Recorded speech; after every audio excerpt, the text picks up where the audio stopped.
Okay, in the previous topic we have started the principle of superposition of the charges.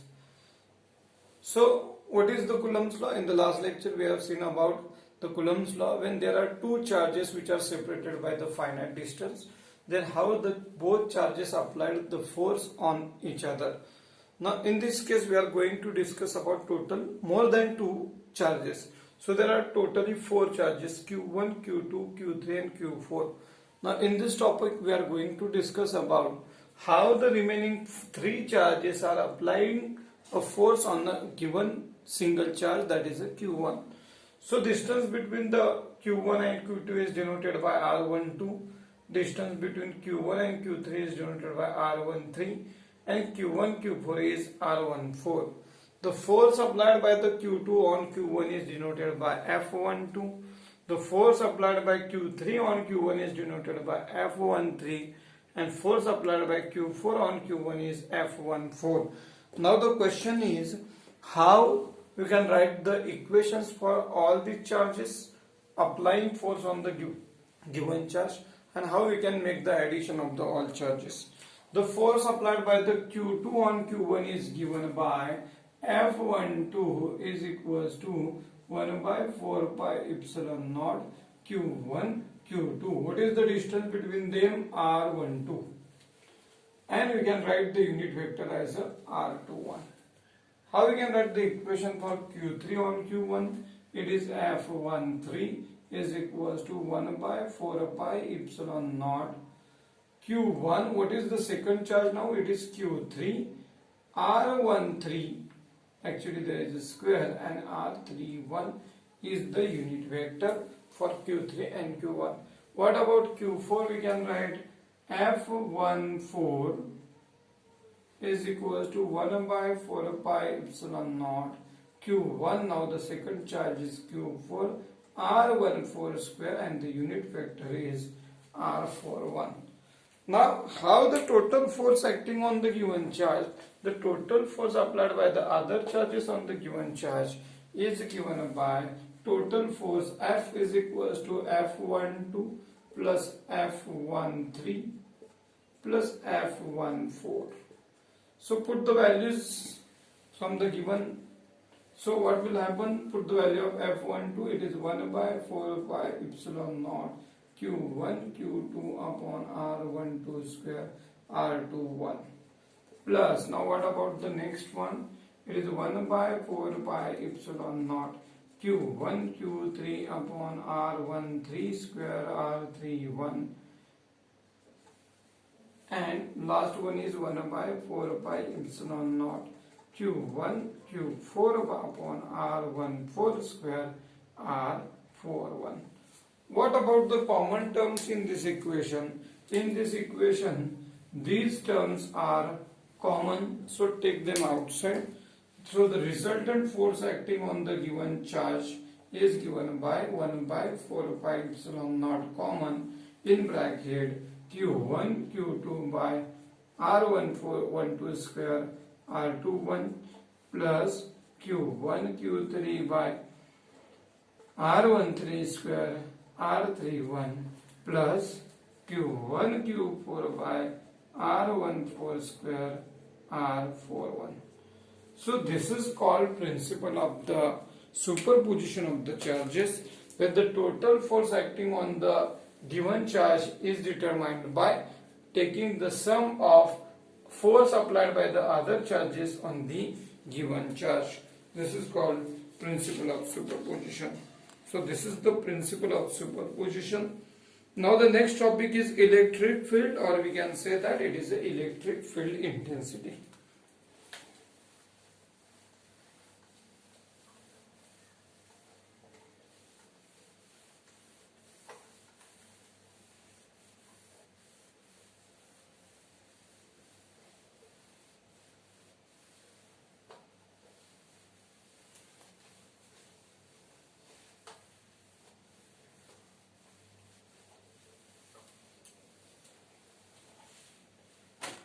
Now the next one is electric field intensity or electric field. Actually the electric field intensity, suppose I'll take the one example. Suppose there is a one charge Q. So this charge is stationary charge which produces its own electric field across some region. So there is a electric field of this given charge. Suppose there is a one more charge. If you take one more charge in the field of the first charge, so what will happen? This charge applies the force on the given charge. So this is the basic for the electric field intensity. The force applied on a given unit charge, force applied per unit charge is called electric field intensity. So from the equation of the Coulomb's law, what is the equation of F? 1 by 4 pi epsilon naught Q1 Q2 upon R square. Suppose in this case one charge is Q, second is Q naught. One charge is Q and second is Q naught. So I'll take this is as a Q and this is as a Q naught. What will happen to the equation? Put the value in the above. What will happen? Electric field becomes F is 1 by 4 pi epsilon. So Q naught will cancel. What is the remaining term? Q upon R square. So this is the equation for electric field or electric field intensity. How you can write the unit and the dimensions of the electric field intensity? E is equals to, what is the unit of force? It is Newton, and the unit of charge is Coulomb. Newton per Coulomb is the unit of electric field. What about the dimensions? What is the force? Force is there. So what is the dimensions of force? L1 m1 t raised to minus 2. What about the charge? So here I is the rate of flow of charge. I means current. Current means charge upon time. So charge becomes IT. Put it here. Instead of Q we can write IT. IT means T means T1, I means I1.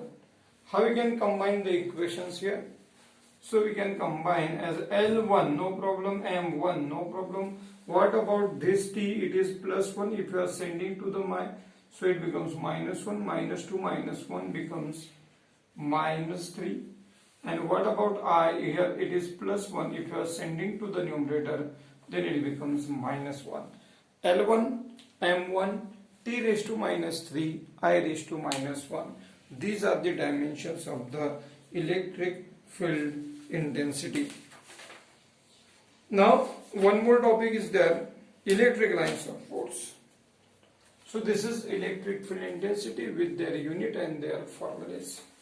Dimensions, basic concept.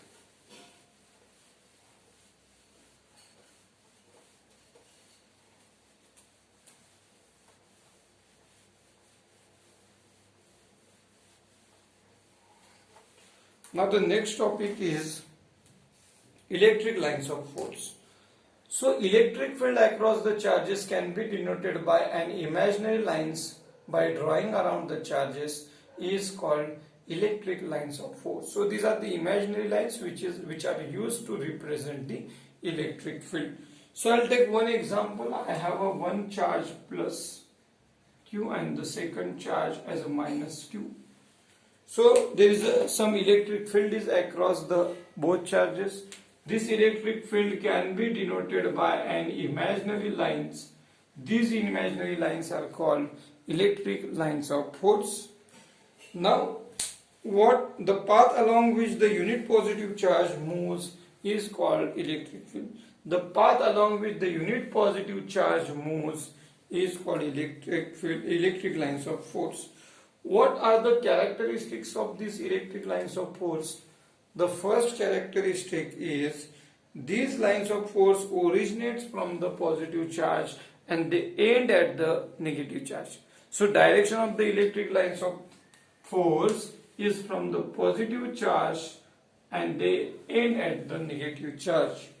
Now the next property is these lines of force never intersect each other.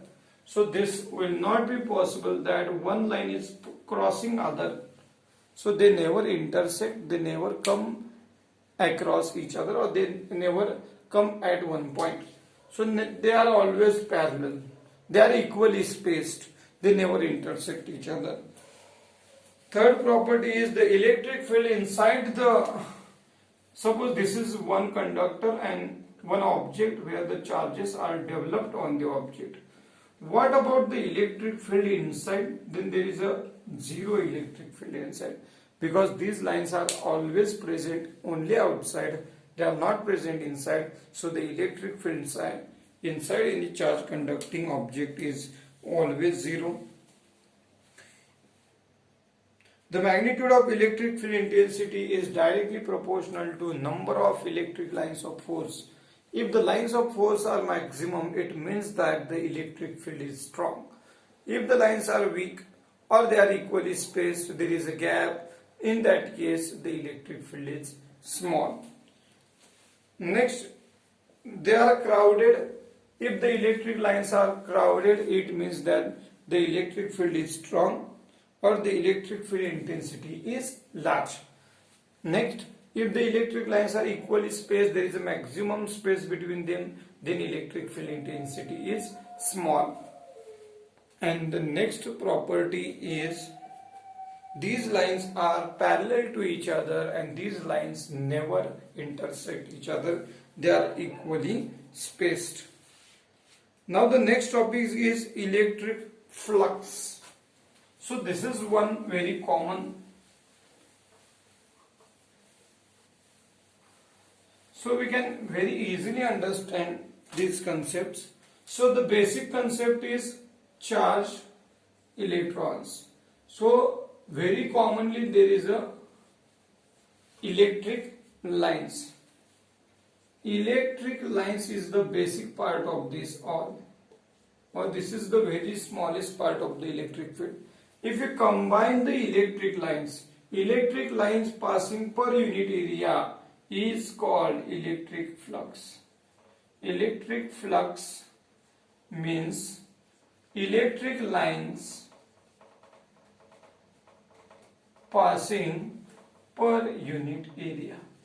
Electric lines passing for small unit area is called electric flux. The electric flux is denoted by phi. Now what is the electric field? Electric field also we can define in the same manner. Electric field is also the same formula, electric lines per unit area, and it is also denoted by E. E is equals to electric lines per unit area. So I have one formula for magnetic flux, electric flux. The formula is d phi is equals to E dot ds. D phi is equals to E dot ds. E is electric field intensity, ds is the small area. So there is a dot product. If you are taking the magnitude, then how we can write the same formula? E ds cos theta. E ds cos theta. So what is the electric flux? Electric lines per unit passing per unit area. How we can write the unit of the magnetic flux, electric flux? Total electric flux is given by integration of this small electric flux. So electric flux is equals to E ds. How we can write the formula? The unit of electric field intensity is volt per meter and the unit of area is meter square. So meter will cancel. Volt meter is the unit of electric flux. So this is about the end of this chapter number 10, electrostatics.